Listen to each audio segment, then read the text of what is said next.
ولقد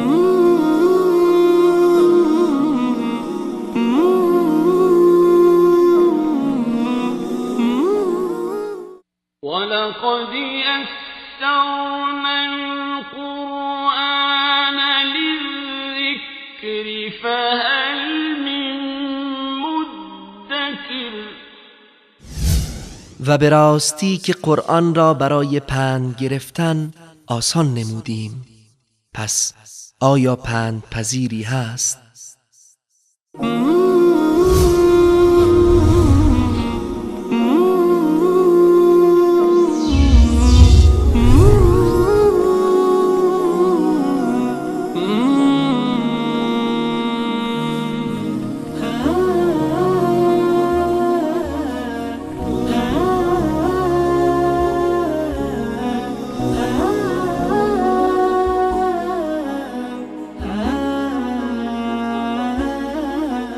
السلام عليكم ورحمة الله وبركاته. الحمد لله رب العالمين، والصلاة والسلام على رسول الله وعلى آله وصحبه أجمعين. فتقبلها ربها بقبول حسن، پس قبول کرد مریم را پروردگارش به قبول حسن، به قبول نیک قبولش کرد. و انبتها نباتا حسن، و رویانید او را به رویاندن بسیار نیکو. این تو عزت برش داد که تا دنیا است مریم فراموش نمیشه، تا دنیا است. این طفل نوزاد چون بسیار به اخلاص به الله نظر شده بود، خداوند متعال وسایل تربیتش الله برابر میکنه. یعنی به این تعبیر که مادر و پدر اخلاصمندانه عمل بکنه، وسایل تربیت الله برابر کنه، در صورتی که ما مخلص باشیم. و کفلها زکریا، و خبرگیر ساخت برای تربیت حضرت بیبی مریم علیه السلام زکریا علیه السلام را. کلما هرگاه دخل علیها زکریا المحراب، هرگاه داخل می شد حضرت زکریا علیه السلام محراب و جای عبادت، وجد عندها رزقا، می دید که در نزد بیبی مریم روزی است. عجیب حیران ماند که کلما دخل علیها، هرگاه داخل می شد به بیبی مریم حضرت زکریا علیه السلام، وجد عندها رزقا، نزدش روزی را می یافت. می بینید که انگوری وجود دارد. در تابستان میوه زمستان پیدا می شد، در زمستان میوه تابستان پیدا می شد. تعجب می کرد. قال، گفت یا مریم، ای مریم، انا لک هذا، از کجا کردی؟ انا لک هذا، از کجای روزی را کردی؟ از کجا به دست آوردی؟ کی برات آورد؟ قالت، گفت هو من عند الله، این از ناحیه الله است. هو من عند الله، از جانب الله به ما این روزی تعیین شده. ان الله یرزق من یشاء بغیر حساب، یقینا الله روزی میدهد کسی را که بخواهد بغیر حساب، بی شما، بغیر حساب من حیث لا یحتسب، از جایی که تو گمانم نکنی. یک معنای بغیر حساب را قبلا تیر کرده بودیم که از راهی که تو گمانش هم نکنی. بغیر حساب فوق العاده الله کسی را نام میدهد. در و کفلها زکریا، کفالت در اصل به معنای ضمیمه کردن چیزی به دیگری است. به همین مناسبت کسی که سرپرستی کودک را میگیرد او را میگیم کفیل یا کافل، که در حقیقت تربیت او را برای خود چی کرده؟ ضم ساخته است. اگر از باب ثلاثی مجرد گرفته شد، کفله بدون تشدید، به معنای به عهده گرفتن کفالت و سرپرستی است. و کفلها زکریا بدون تشدید اگر بخوانیم.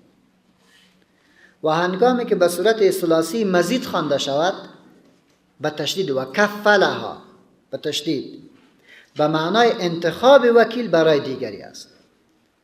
بنابراین و کفلها زکریا، سرپرستی به سرپرستی عهده‌دار شد حضرت زکریا علیه السلام.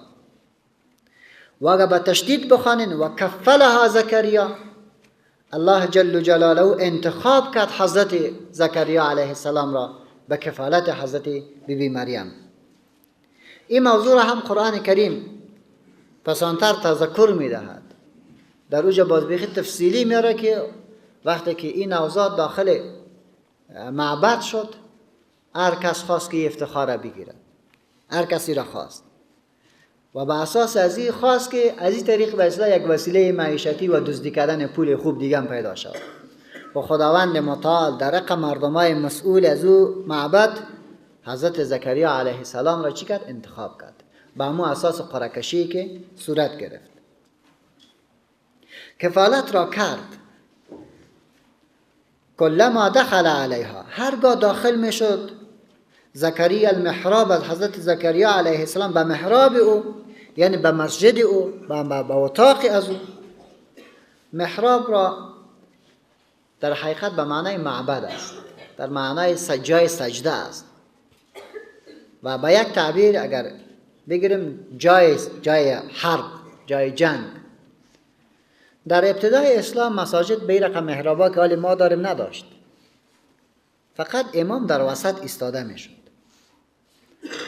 با امو اساس است که هرگاه این محرابا هم اول بار توسط حضرت عمر بن عبدالعزیز رضی الله عنه در معماری اسلامی داخل شده است و وقتی که اون مبارک جورش کرد هیچ کسی مخالفتش نکرد. بنان یکی از نمونه های معماری اسلامی است. چون در زمان رسول الله صلی الله علیه و سلم نبود، علمای و فقهای ما میگه که امام باید در داخل محراب استاد نشود. از این خاطر اگر فکرتان باشه علما در داخل محراب استاد نمیشن، حتما در این طرف استاد میشه تا که به سنت رسول الله صلی الله علیه و سلم حداقل عمل صورت بگیرد. از این خاطر در داخل محراب مکروه هست و خلاف رسول الله صلی الله علیه و سلم میشود. روی است اگر سوال شود که خیلی بدعت است، یک تعداد برادر خود بسیار پشت بدعت میچزن، هر جایی که شور مخری سر جای میزنن. نه، بدعت دو نوع است. یکی بدعت للدین است، یکی فی الدین. بدعت های للدین در حقیقت بدعت گذاری در وسایل است. استفاده میکنی از وسایل به خاطر اعلام دین، مثل اینی راست بکرش به شروع ماست. اینه چرا استفاده میکنیم؟ ایتو نیست که اگر کسی در راست بکر گپ زد 10 اجر، اگر کسی بی راست بکر سخن گفت 20 اجر. ایتو نیست، بلکه وسایلی است که به مطابق مقتضای زمان به پیش میرود. و للدین در حقیقت وسایل آرایشی است، وسایل زینتی و تعبیر درست و استفاده کردن از یک شی است. هرچی بدعت ها للدین است، فی الدین است، این بدعت های فی الدین حرام است و ناروا است.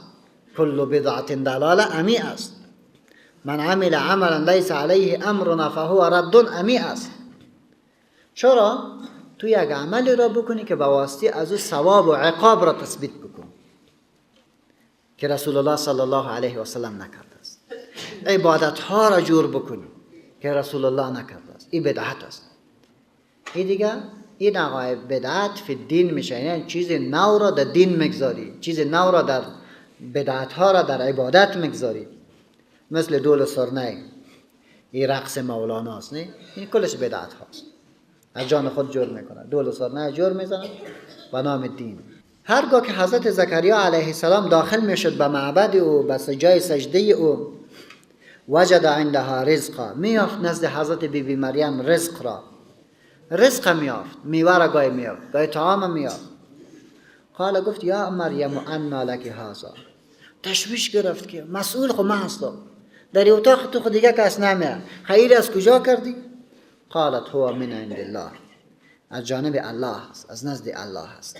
ان الله یرزق من یشاء، یقینا الله روزی میدهد کسی را که بخواد بغیر حساب، بدون تکلف، بغیر حساب، بدون یادداشت‌ها، بدون وسایل.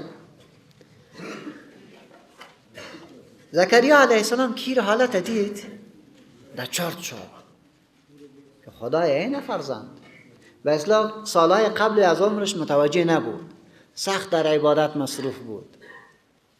وقتی که کرامت را دید و این عزت را دید، در دل از هم گشت که خدای انت یک فرزند خود به من بده، انت یک فرزند به من بده. هنالک، در امش یک موقع، که عظمت و کرامت بیبی مریم را دید، دعا زکریا ربه، طلب کرد زکریا ربه از پروردگارش. دقت قرآنی را متوجه شوید. دعا کرد، طلب کرد زکریا علیه السلام ربه از پروردگارش. نگفت که او سخی جان بتی برام، نگفت جان، نگفت کجا تارا را پایین بدوانه و بالا بنه که این بند فلان است، این بند فلان است. اینا نکرد، از پروردگارش خواست. قرآن دقیق شوین و از قرآن مفهوم بگیرین. قال گفت ربی پروردگار من، هب لی من لدنک ذریة طیبه، عطا کن از نزد خودت، من لدنک از نزد خودت، ذریة طیبه نسل پاکیزه را. ای پروردگارا از طرف خودت یک نسل پاکیزه را برم بده. انک سمیع الدعا، هر آن تو دعا را مشنوی، تو شنونده دعا هستی و عذر مرا قبول بکن. این چه قصه بایسته؟ هرگاه که چیزی خوبی را دیدین شما چی بکن؟ از الله بخواین. فرد صالح را دیدی بگو پروردگارم تو فرزند به من بده. پیش الله غنی است، الله مجیب الدعوات است. خانه خوبی را دیدی پروردگار بگو به من بده، بیم برکت بده. هر چی که دیدین از او نگیرین، کینه و حسد نکنین، بلکه فوراً از الله بخوای که خدایا از این که خوبتر به ما بده، بزرگتر به ما بده. فنادته الملائکه، پس ندا کرد او را ملائکه. ملائکه او را ندا کرد. فنادته الملائکه، الله ملائکه هم چی کرد؟ برش ندا کرد، آواز کرد. و هو قائم، در حالی که ایستاده بود، یصلی فی المحراب، نماز میخوان در مسجدش، نماز میخوان در محل عبادتش.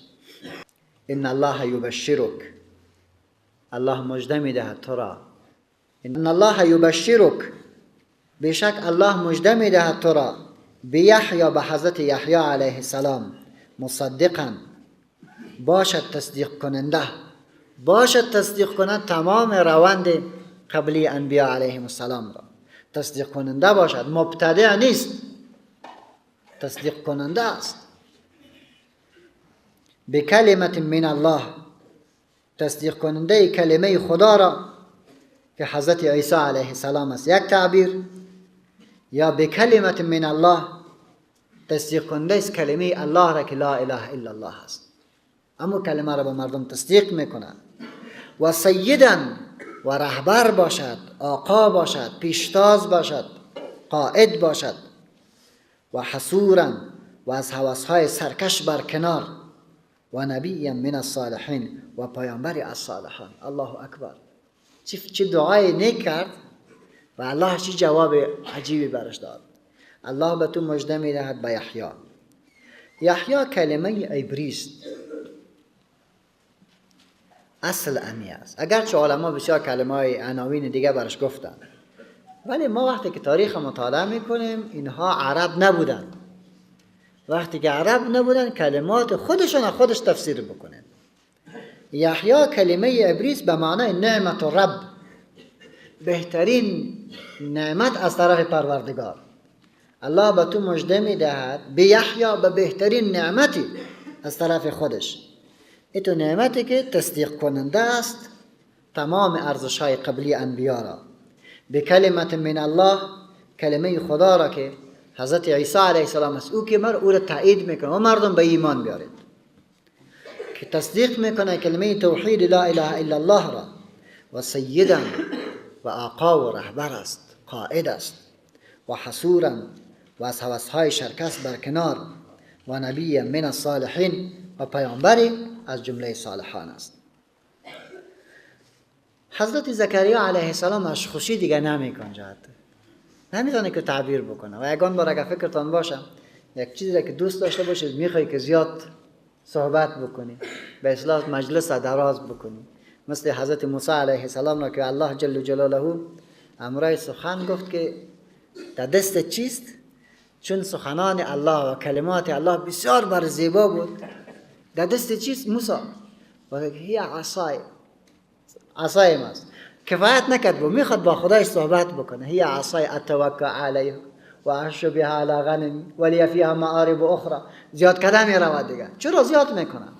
دوست دارد، انس دارد، دیجا حضرت زکریا علیه السلام وقتی که این رقم بشارت دید پیش میرد، قال گفت ربی پروردگار من انا یکون لی غلاما، چگونه به ما فرزند باشد، و قد بلغنی الکبر، در حالی که رسیده به من پیری، و امرأتی عاقر، و خانم من هم نازاست. من پیر شده و خانم من نازاست. قال گفت الله جل جلاله کذالک، کذالک کاف حرف جر است، زا اسم اشاره است مبنی در محل جر متعلق به محذوف است، خبر برای مبتدای مقدر است. این وقتی که خبر برای مبتدای محذوفه شود تعبیر از او محذوف به چی میکنیم؟ به انت. معناش میشه انت کذالک، تو به همین حالتت میباشی، خودت ریش سفید، خانمت نازا آخر. الله یفعل ما یشاء، الله که معبود بالحق و مستجمی تمام صفات کمال است، یفعل ما یشاء، میکند آنچه که بخواهد.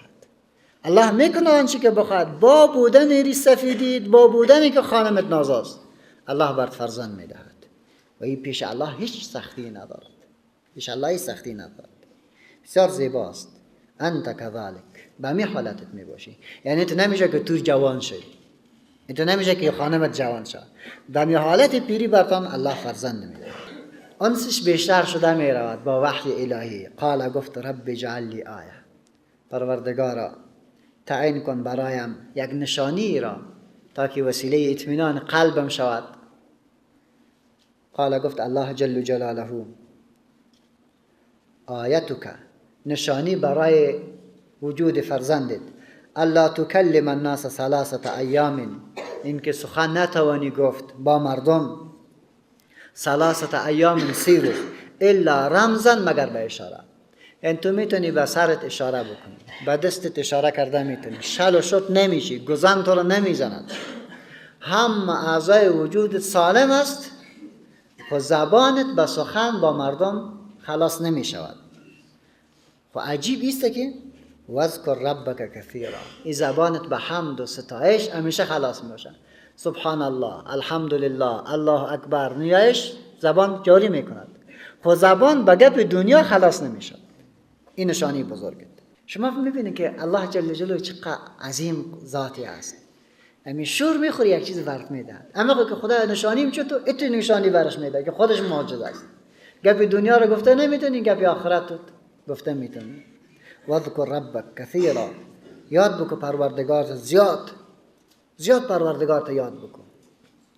و سبح بالعشی والابکار، و پاکی یاد بکن پروردگار تا هر شام و بیگاه، هر شام و صبح، هر شام و هر صبح پروردگار تا با پاکی یاد بکن.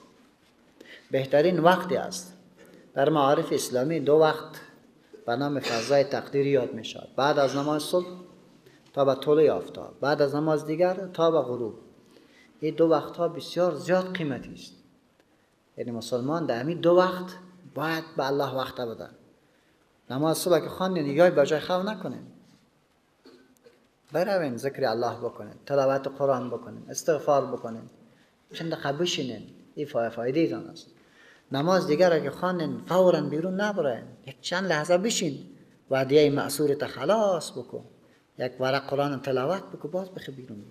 کار باید بکنین. قرآن کریم همیشه که تا آخر انشاءالله میخوانین، همیشه متبرد میگه بالعشی والابکار، هر صبح و بیگاه پروردگارت باید یاد بکنی. و اذ قالت الملائکه یا مریم ان الله اصطفاک و طهرک و اصطفاک علی نساء العالمین. مریم آستا بزرگ شده میرود، بزرگ شده میرود، الله برش چی میده؟ آستا برش رشد میدهد، ظرفیت برش میدهد، مورد خطابش قرار میدهد. و اذ قالت الملائکه، و چون بیاد بکن چون گفت ملائکه یا مریم و ای مریم. دیجا ملائکه است، ملائکه جمع ملک است، در حقیقت اینجا مراد مفرد است، یعنی از جنس کلمه چی را میگیره؟ مفرد را میگیره. در اینجا تنها جبرئیل امین علیه السلام است.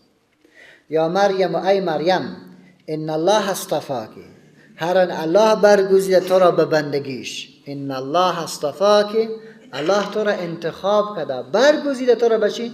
به بندگیش. و طهرکی، و پاک ساخت تو را از مسیس رجال، ای که دست مرد به تو برسد. و طهرکی، و پاک ساخت تو را از مسیس رجال. و اصطفاک علی نساء العالمین، و برگزیده تو را بر زنان جهانیان.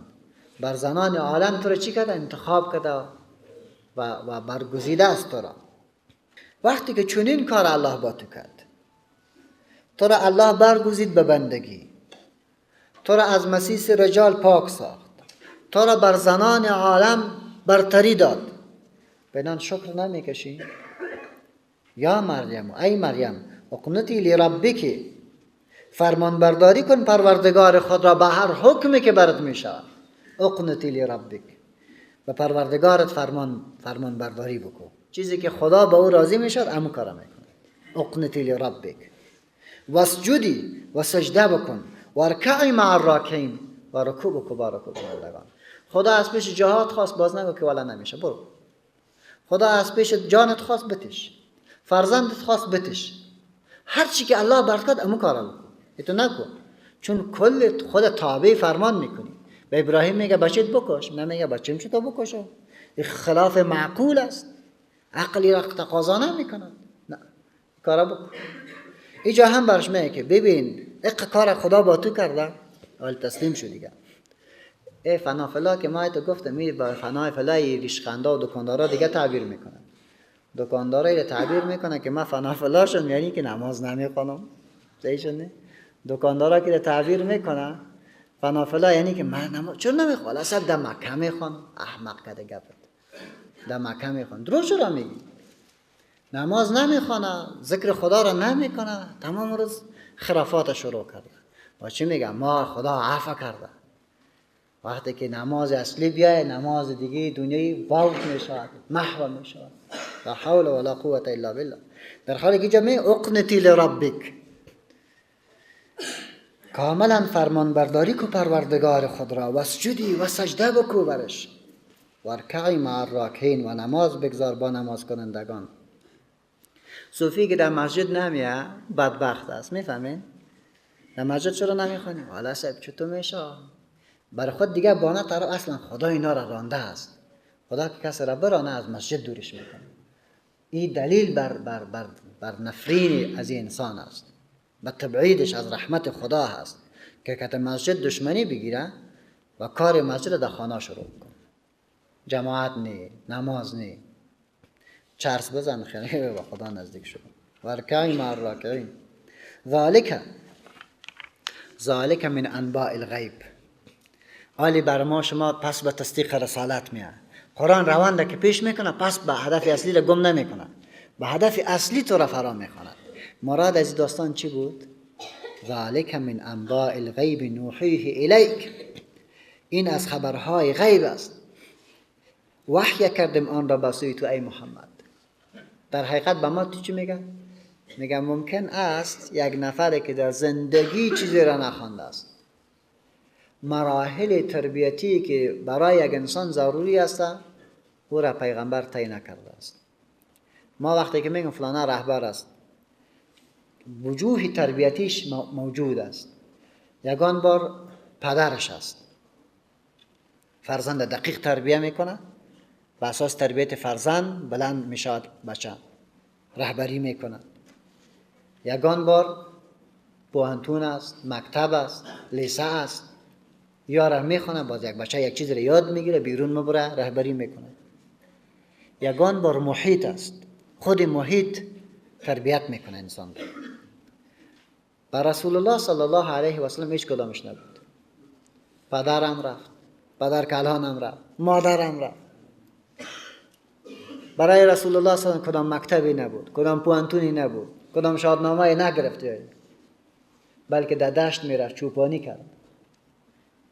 محیطم محیطی که اصلا در اوجا ارزش ها نبود، شرک، کفر، فحشا، فقر، بیسوادی. این محیط بود. می شود که همچون انسانی که در چنین محیط بوده باشه، چنین نظامی که و چنین کلماتی که این تصور بالاتر است.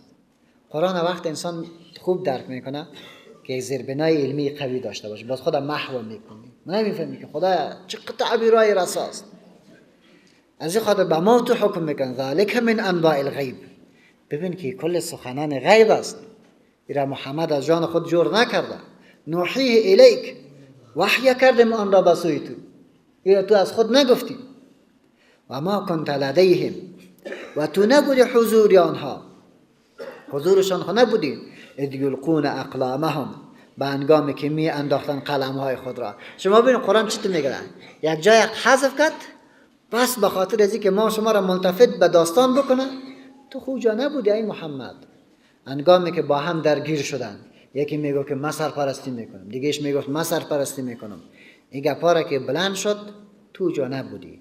اذ یلقون اقلامهم، به هنگامی که می انداختن قلمهای خود را. ایهم یکفل مریم، برای قرعه کشی تا کدام یک سرپرستی مریم را بکند.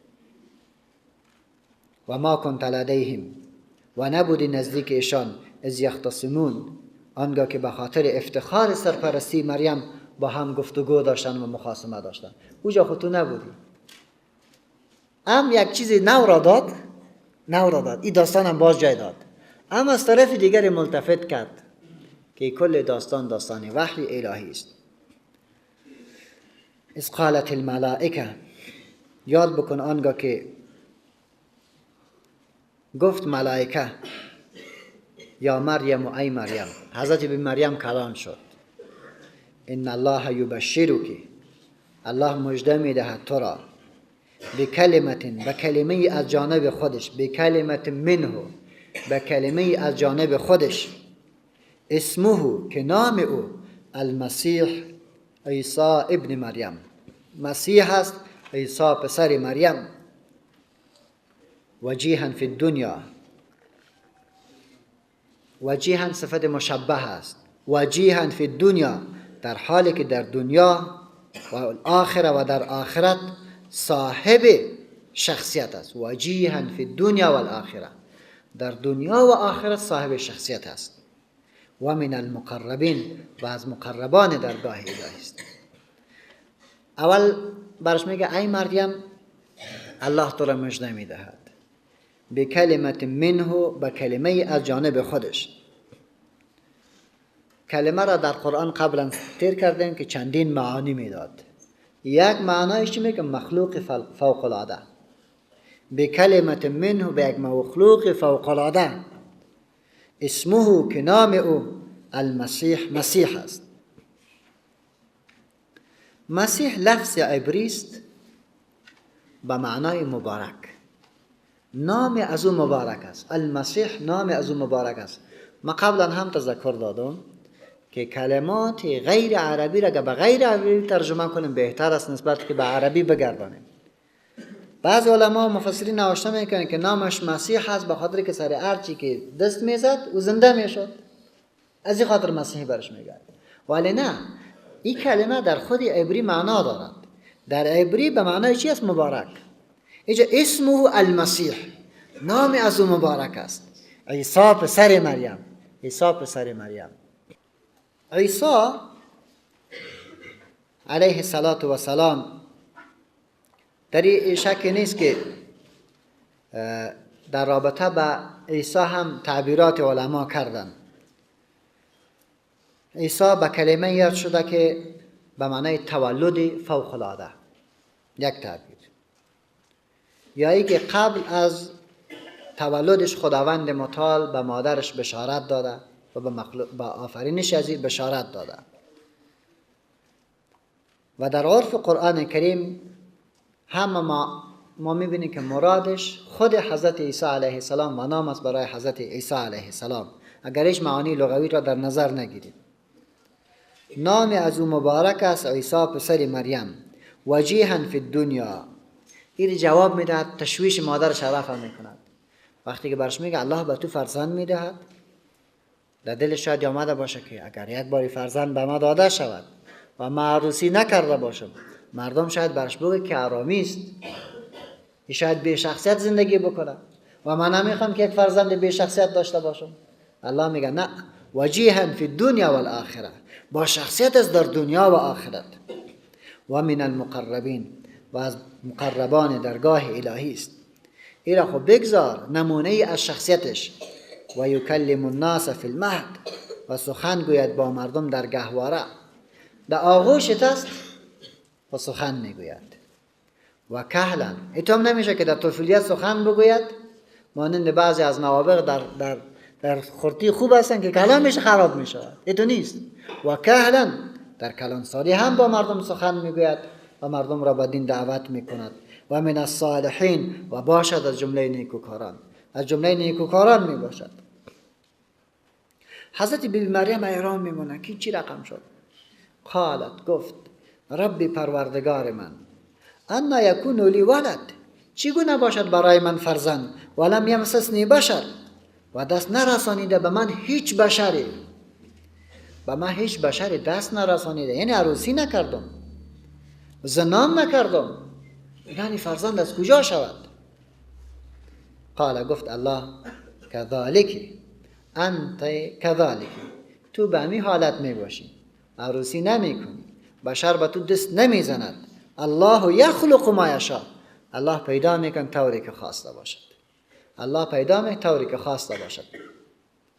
اذا قضا امرا، هرگاه فیصله بکند کاری را، فانما، جزی نیست که یقول و میگوید له به شیء کن فیکون، شو پس می شود. الله به این ارشادش که اذا قضا امرا فانما یقول له کن فیکون، و بو تعبیر گذشته که و ذالک من انباء الغیب نوحیه الیک، به این دو تعبیر میخواد که نصرانی های نجران که در مسجد نبوی آمده بودند و 60 نفر بودند و خواستند با رسول الله سخن بگوید، با اونا تعبیر بکند. متوجه باش که این آیات که مشنوی، ایره محمد از جان خود ساخته نمیتواند، ایره الله برش وحی میکند. و او ذات عظیمی که حضرت عیسی را پیدا کرده، این تو پیدایش کرده که نه تنها به عیسی بلکه به هر چیزی که بگوید شو می شود، کن فیکون می شود. هیچ پیش الله مشکلی نیست. الله ما را امتحان میکنه، الله ما را امتحان میکنه. بنان به تعبیریم ضرورت نیست که کن فیکون، امیرم نمیگه، اراده بکنه می شود، اراده بکنه. ایت فکر بکنین یک نفر همه چیز داشته باشد که کل کار بکند، به طور انسان کل سیستم جور بکنه، فقط یک فشارش بدهد، در می لحظه دستش بر شل میکنه. پیش الله هیچ مشکلی نیست. پس قدرت پیش الله هست و پیش الله هم آسان است. رسول الله صلی الله علیه و سلم آمد از یک جبهه، گرمی بود. وقتی که آمدن به اصحاب کرام گفت که در همینجا یک استراحت میکنیم. کل زیر هر درخت خرد جای خود داد. یک درخت کلانی بود، خوب برگا داشت. صحابه ای را به رسول الله صلی الله علیه و سلم گذاشت که در اینجا زیر سایش تو باشی. پیامبر خدا علیه السلام مانده بود، شمشیر خود گرفت، اویزانش کرد، در زیر از درخت قرار کرد استراحت کرد. یک نفر بادیه نشین آمد، شمشیر پیامبر خدا را گرفت، بعد کرد لغت شورش داد، بخی. پیامبر خدا که خیست برش گفت که شمشیر در سرش گرفت، گفت کی نجاتت میده؟ کی نجات میده؟ 100% مسلط به رسول الله. هم صحابه هم خواب. به اصلاح از نظر ظاهر این فکر کرده بود که ختمش کردم. خب به خاطری که خودنمایی بکنه برش میگه کی نجاتت میده؟ و پیامبر خدا گفت که الله. همین که الله گفت دست شل شد، طرف شمشیرش افتید. هم دستش هم پیامبر خدا گرفتش. گفت والی بگو که تو را کی نجات میده؟ گفت تو بسیار خوب آدم هستی. گفت بشین خیلی خوب آدم هستی. صحابه را صدا کرد. باز گفت که در بین ما و از این تا یک قضیت بیاره شده و این نفر هم تو پشت سرش خود دیده میرفت و میرفت تو خیلی خوب آدم هستی، تو خیلی خوب آدم رفتم تو و پس هم مسلمان شده بود. یعنی ببینی وقتی که خدا میخواهد بعد از او باز والله ایتو یک چیزی میشد که اصلا تو نفهمیدی، نفهمی همه چیز دشمن داشته باشد، تمام قدرت داشته باشد، الله کار و کورش میکند، بعد از همه چیز از دست میده. به وعده الله هست. در اینجا میگه که وقتی که ما بخوایم چی شو باز می شود. این قدرت الله است. شخصیتش دیگه هم تعریف می کند. و یعلمه الکتاب،